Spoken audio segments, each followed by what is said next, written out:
ఫోటోలు పేపర్ పనులు. అదండి ఉండండి. అదండి.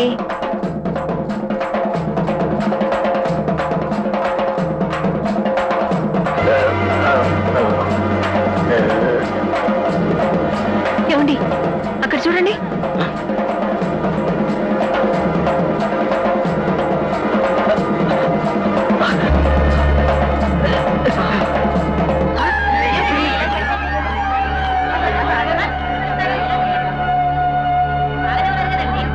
నరసింహం గారి కల్తీసారా తాగుంటారు.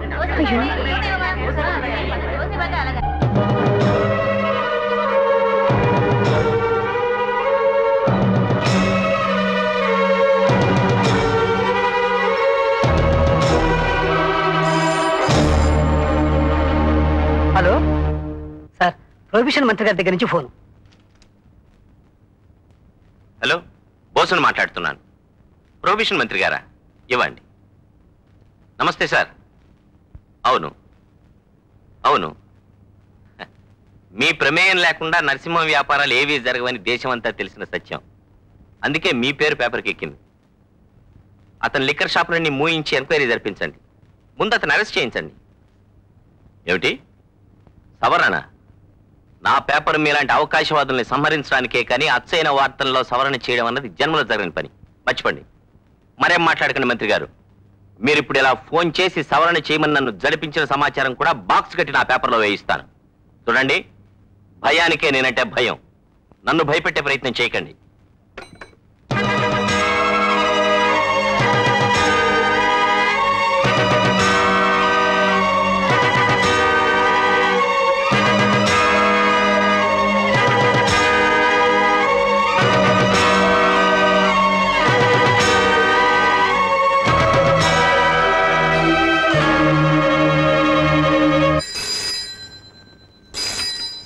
హలో, ఇంకా ఫోన్ ఏమిటండి? తొందరగా రండి. ఒక్కదాని ఒంటరిగా భయంగా ఉంది.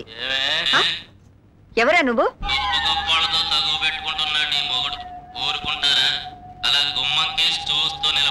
నలుగురు మనుషుల్ని మొగుడి శవాన్ని మోసుకొస్తారు.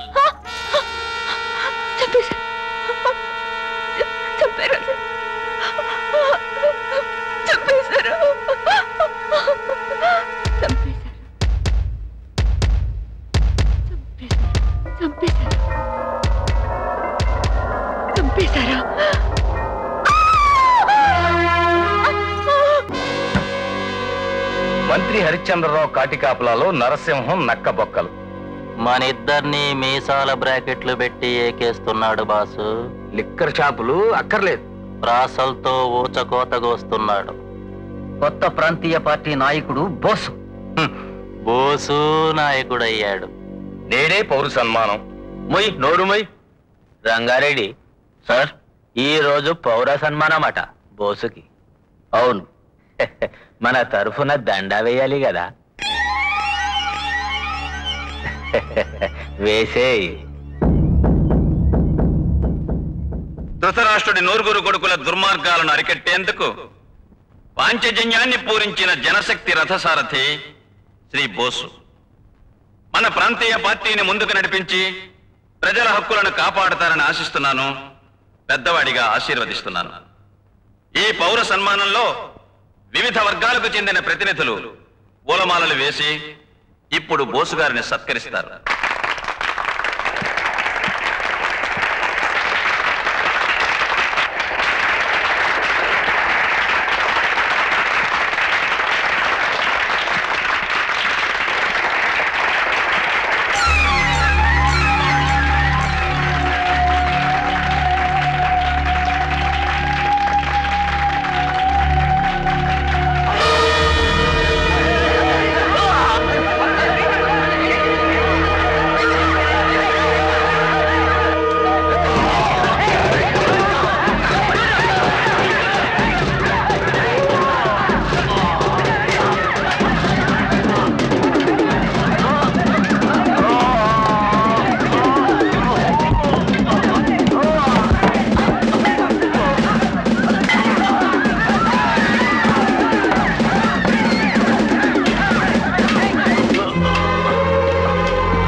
జనశక్తి కంపోజర్ కదా? అవునండి.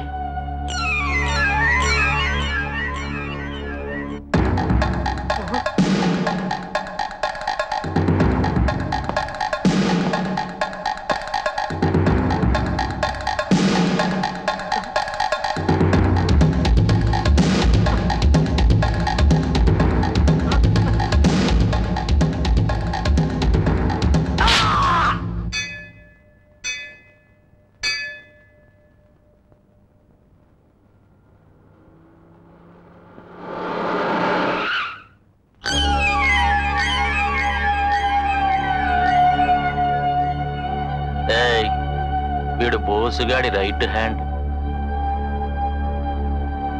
ఎరా జనశక్తి ఆఫీస్ కా? అవునండి.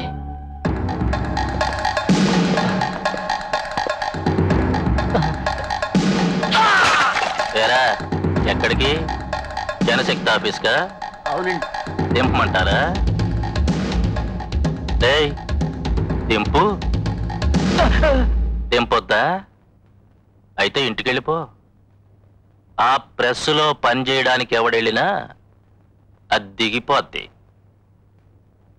పని దొరకలేదనుకో ముష్టెత్తుకో. జాగ్రత్త.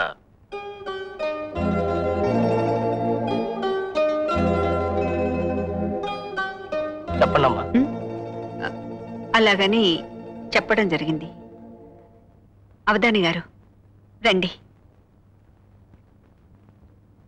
చూడండి, ఎడిటోరియల్ రెడీగా ఉంది. వెంటనే కంపోజ్ చేసి ప్రూఫ్ తీసుకురండి.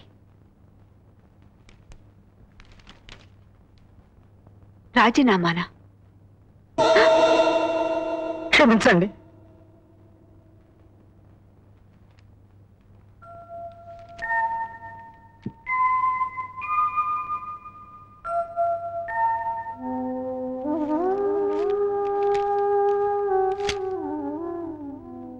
మీరు కూడానా? క్షమించండి అమ్మా, నిస్సహాయుణ్ణి.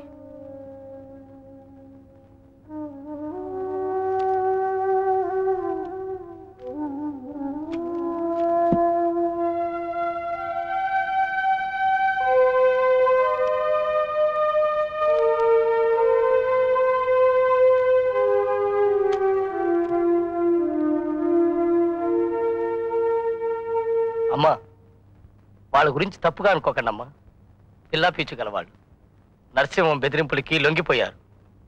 నాకెవరూ లేరు గనక ధైర్యంగా పనిలోకి వచ్చాను. నేనేం చేయాలో చెప్పండి అమ్మా. నువ్వు కూడా రాజీనామా ఇచ్చి వెళ్ళిపో కాళిదాసు. అమ్మా, రాజీనామానా? ఉద్యోగానికైతే రాజీనామా ఇస్తాను, కానీ తల్లి బిడ్డల సంబంధానికి రాజీనామా ఎలా ఇస్తానమ్మా? నన్ను క్షమించండి అమ్మా.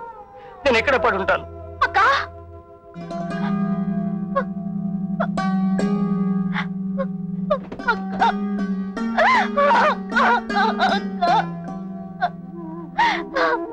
ఎంత ఘోరం జరిగిందక్క. ఊరుకో ఊరుకోమ దీప. ఇలాంటి పరిస్థితుల్లో ఏడ్చి మరింత చేతగాని వాళ్ళం కాకూడదు. ఇప్పుడే ధైర్యంగా జీవితాన్ని ఎదుర్కోవాలి. అక్క, నువ్వా ఈ మాటలంటున్నది? దేవుడు ఇంత అన్యాయం చేసిన తర్వాత నిన్ను ప్రాణాలతో చూడగలుగుతానో లేదోనని భయపడ్డాను. నువ్వు ఇవి నా ప్రాణాలు కాదమ్మా. నా ప్రాణాలు మీ బావగారితోనే పోయాయి. ఇప్పుడు నాలో ఉన్నది ఆయన ప్రాణం, ఆయన ఆశలు ఆశయాలు. ఆయన నాలో నింపిన ధైర్యంతోనే ఇలా నిబ్బరంగా నిలబడగలుగుతున్నాను. పద. ధైర్యానికి మరణమ్మా, దానానికి దీనమ్మా, పట్టుదలకు పతనమ్మా, మట్టిలోని రతనమ్మా. అమ్మా,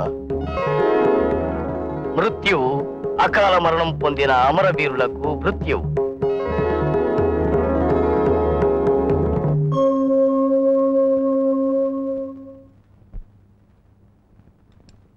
అక్క, ఇలాంటి పరిస్థితుల్లో పత్రిక నడపడం సాధ్యమా?